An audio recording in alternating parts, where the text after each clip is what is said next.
Assalamualaikum warahmatullahi wabarakatuh.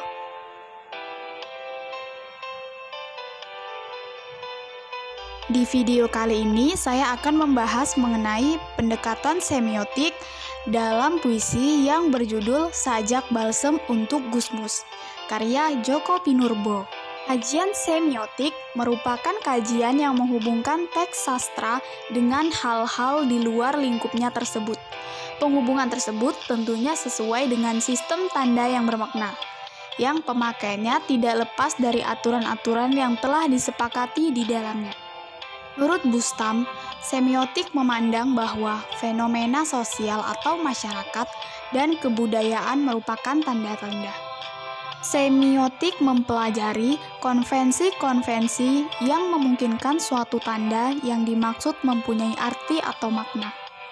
Puisi yang dikaji dengan teori semiotik akan menunjuk kepada representasi masing-masing orang. Isnaini menyatakan bahwa representasi yang dimaksud dalam hal di atas dapat dilihat dalam beberapa aspek, seperti penggunaan kata-kata yang menonjol dalam karya tersebut. Semiotik pada perkembangannya menjadi perangkat teori yang digunakan untuk mengkaji kebudayaan manusia. Sebagaimana dalam puisi Djoko Pinurbo yang berjudul Sajak Balsem untuk Gusmus, yang sangat syarat dengan kehidupan real manusia di zaman ini dan di negeri ini. Menurut Khotimah, semiotik adalah ilmu tentang tanda-tanda. Semiotik mempelajari sistem-sistem, aturan-aturan, konvensi-konvensi yang memungkinkan tanda-tanda tersebut mempunyai arti. Secara singkat, semiotik diartikan sebagai ilmu yang mempelajari tanda dan sistem tanda secara sistematik. Jadi, terdapat dua hal yang berhubungan, yaitu yang menandai dan ditandai, atau petanda dan arti tanda. Petanda yang ditandai ialah dua hal yang selalu ada dalam sebuah kajian semiotik dalam karya sastra apapun. Djoko Pinurbo menulis puisi berjudul Sajak Balsem untuk Gusmus, menunjukkan makna referensial di dalamnya bahwa puisi tersebut ditujukan untuk Gusmus dan sebagai pengakuan peran Gusmus dalam kesusastraan Indonesia, dan simbol sajak-sajaknya yang digambarkan seperti balsem yang mempunyai energi panas untuk kulit yang diolesinya. Balsem memiliki sifat pas dipakai pijit terasa panas, tetapi setelah panasnya hilang badannya sakit lagi. Sebagaimana ciri khas balsemnya yang menunjukkan bahwa omongan bijak orang itu bisa ditangkap oleh telinga-telinga yang langsung sadar seketika itu, namun beberapa saat kemudian ia sudah lupa dengan apa yang sudah diserapnya. Judul puisi karya Djoko Pinurbo tersebut mengandung pemaknaan simbolis terhadap fenomena di tanah air yang terlukis dalam karya kreatif sastra, sekaligus sebagai bentuk kritis dan peduli dari sastrawan Indonesia. Melalui judul puisi ini, Djoko Pinurbo menunjukkan makna literal dengan gambaran peristiwa dan tokohnya yang terdokumentasikan dalam puisi tersebut. Rasa penasaran pembaca pastinya sangat terbangun dari sudut pandang kehidupan sosial dan ketuhanan yang mengaitkan antara penyair Islami dengan penyair Nasrani dapat dimaknai melalui analisis semiotik.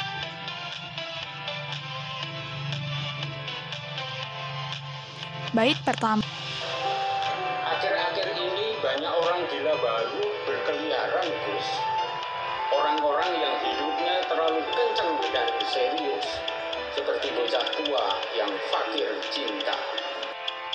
Pernyataan pada bait pertama ini menggambarkan tentang orang gila yang saat ini terus saja bertambah jumlahnya.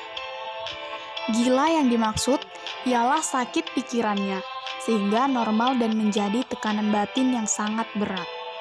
Tekanan tersebut disebabkan oleh kehidupannya yang terlalu kenceng dan serius dalam berpikir dan memandang kepada orang lain. Bait kedua dan ketiga.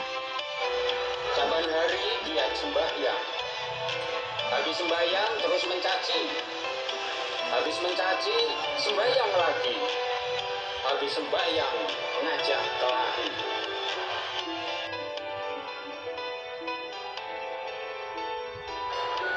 Dikit-dikit marah dan ngambek.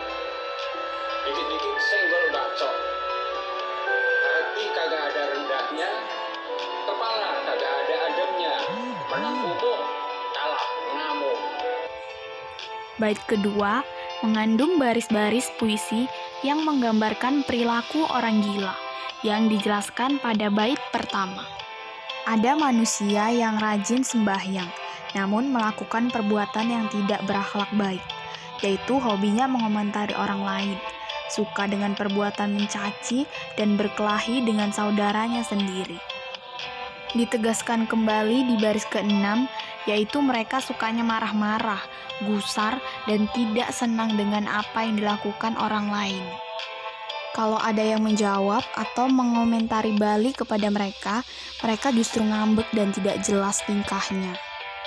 Hal tersebut menunjukkan ungkapan ketidaksabaran mereka dalam menghadapi sesuatu.